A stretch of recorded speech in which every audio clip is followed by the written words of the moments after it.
Hello, historical authors. I'm so excited because today we're going to be starting the final chapter of our book. Yes! Okay, we're doing the how-to chapter today. All of you are either doing a how-to chapter, which is a directions chapter, an instruction chapter on how to get to how to get to San Francisco during the gold rush, or how to mine for gold. Now, a how-to chapter is an informational chapter. You are giving information, but you're also teaching. You're teaching in a way of like, this is how you do it, follow step 1, follow step 2, follow step 3, or these are your options. So I wrote mine on how to get to San Francisco. So I want to show you my notes, okay? So I'm going to show you how I organize my notes. Everybody is organizing their notes to have an introduction and a conclusion and 3 body paragraphs, either topic. Let's get into mine. Okay, so mine is how to get to San Francisco. So here I've just written notes on my 3 body paragraphs. I do not need to write notes on my introduction yet. I can do that straight on my draft. Okay, so how to get to San Francisco. I took out my information from my ELA notebook about my 3 paths to San Francisco, and I used information from my Gold Rush video to complete this gathering of notes. So yours, if you're doing how to get to San Francisco, I hope it looks similar to mine. Like, you should probably copy a lot of this. Okay, I first did land, Cape Horn route, and Panama route. I explained how long it would take. I talked about the pace. So yes, it would take at least 7 to 10 months up to a year. People walk 2 miles an hour because they were going on a wagon, and they usually were walking next to the wagon. So when I write this, I know that in my paragraph, I'm going to have a lot more words than you see right here. These are just notes to help remind me what I want to write about, but your writing should be much longer than your notes. And here I'm going to explain, in the wagon they carried all their supplies, so that's why they had to walk next to the wagon. I'm explaining also why it's so dangerous. It was dangerous because there's lack of water, and a lot of people were not prepared for the wilderness. So they talk about how they weren't really prepared to leave or to cross the open terrain. And here I put the cost, and I might even include a map after this chapter to show people like where the different paths were.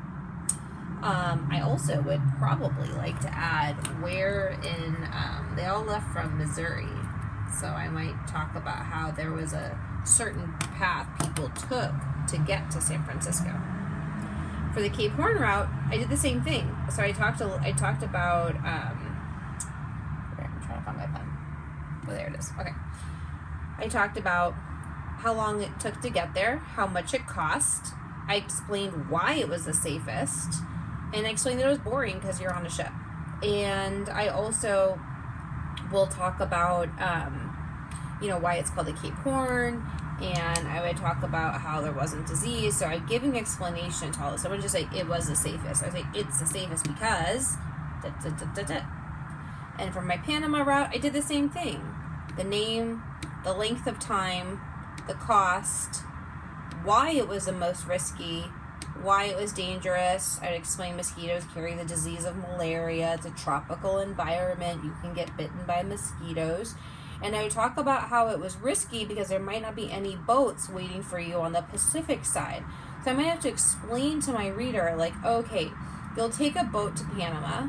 Then once you get to Panama, you'll take a small canoe through the swamp, and then there'll be a big boat on the other side of the Pacific Ocean, right? Because you're going different ways. I also might talk about how both of these boats leave usually from Boston. That's information I want to give my reader. But what I want you to notice is each paragraph is a different route. Now, let's say you're like, Miss Thompson, I'm not doing it like this, okay? I'm doing it like how to pan for gold. So I wanted to show you, or how to mine, some ideas. So your first paragraph could be about panning, because this is all about in the river. So how the steps in how to use a pan, the steps in how to use a sluice or the rocker. You could talk about all three of them because it's all about using water. So that could be your first body paragraph. Your second body paragraph could be all the steps and how to dig, and the third could be how to do hydraulic mining, okay? So when you're talking about the steps on panning and using the sluice and the rocker, you'll probably have to look it up online, but you want your sentences to go something like this. Listen up. First, you dig up some dirt and rocks. Second, you put it in your pan and you swirl it around in a circle with some water very slowly. Third, you wait for, the dirt to rise to the top and the gold flakes to fall to the bottom, because gold is heavier than dirt, right? Because it's a metal. You should add that. And then you can scrape carefully from the bottom the gold flakes. Or if you're saying if the sluice, you could talk about how there is how it's a box that's got a filter that stops the rocks and lets the water and dirt go through, and how it's a way to filter step by step the water and dirt out and catch the gold nuggets. So you want to explain, first you do this, then this happens, explaining how, and the final step will be, and then you've got gold, right? If you're talking about your second body paragraph about digging, you'll talk about the tools you use. So explain what each tool is. Like a pick is this. It looks like that. It functions by breaking up the dirt. And with hydraulic, you would say, if you were doing hydraulic mining, you couldn't do this just by yourself. You probably would do it with like a group of people.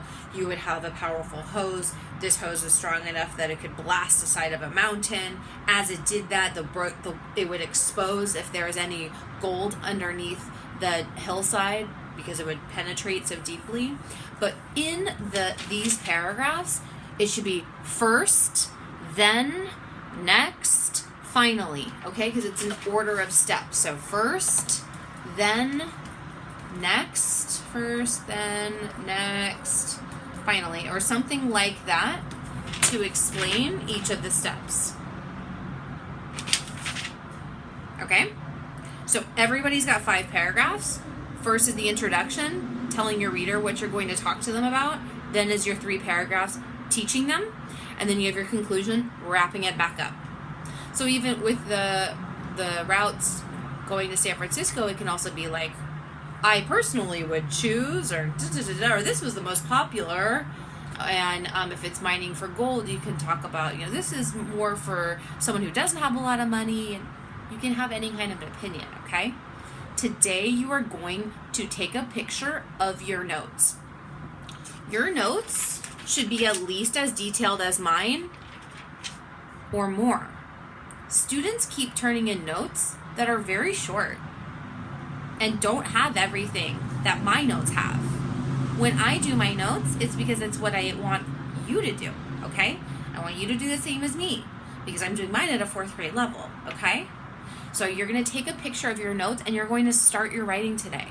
You are going to write your introduction and your first body paragraph. That is due, okay?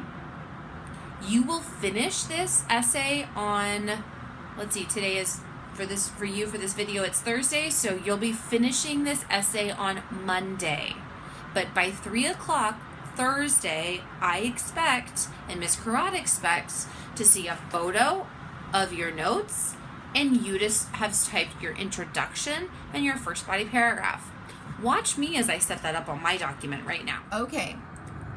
This is going to be my chapter 4, so I went to the end of chapter 3. I'm going to write chapter 4, how to get to San Francisco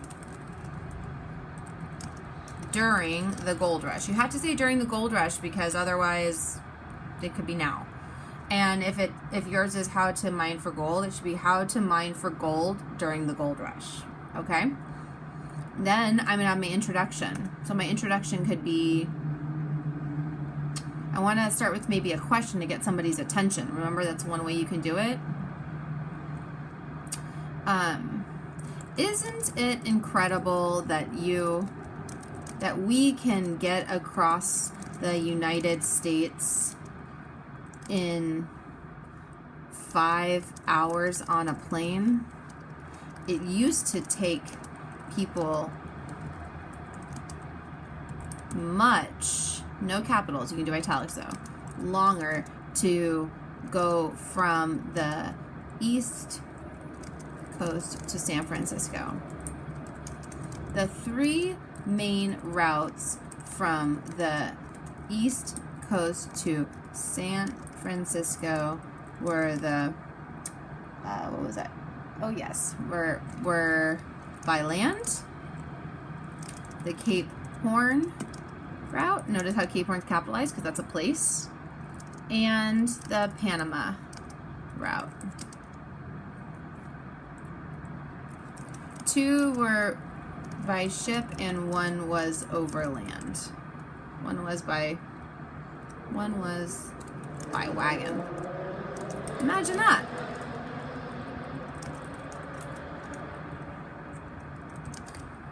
The cheapest route to San Francisco during the gold rush. Notice how I capitalize gold rush every time. It is the name of an event, and you boys and girls are not always capitalizing it. Please do. The cheapest route to San Francisco during the gold rush was overland. And there I would, whoa, almost dropped this. And there I would refer to my notes and put them into beautiful complete sentences here. I would finish this first body paragraph today, and then I would go to my writing tab and I would upload a picture of my notes and then click turn in. Okay, historical authors, so today, like I said, you are planning and starting your how-to chapter. Your how-to, again, is an informational chapter. You are teaching, and you are teaching using facts. So notice how I collected all my facts and I wrote them by hand on paper. You need to do the same. You may not change your topic. So whatever you decided on, that is the one you are doing, okay? So you are going to explain how to get to San Francisco or how to mine. And I showed you how the paragraph should be organized. So I expect, and Ms. Crott expects, your paragraphs to look like that. Now, if you want to change the order of Cape Horn route and Panama route, that order doesn't matter. That's fine. Or you want to change, hydraulic mining and panning, that's fine. But those are what your paragraphs should be, okay? If you have any questions on what you need to do today, which is completing your notes, uploading a picture, and writing your introduction in first body paragraph, if you have any questions, you know what to do. Email Ms. Crott or email myself, whoever your teacher is, and we will happily have a Google Meet with you. Your work is due by 3 today. I'm so excited. You're on your last chapter. We only have a few more things beyond this. And then this good work will be done. All right, let's get into it. Have a beautiful day.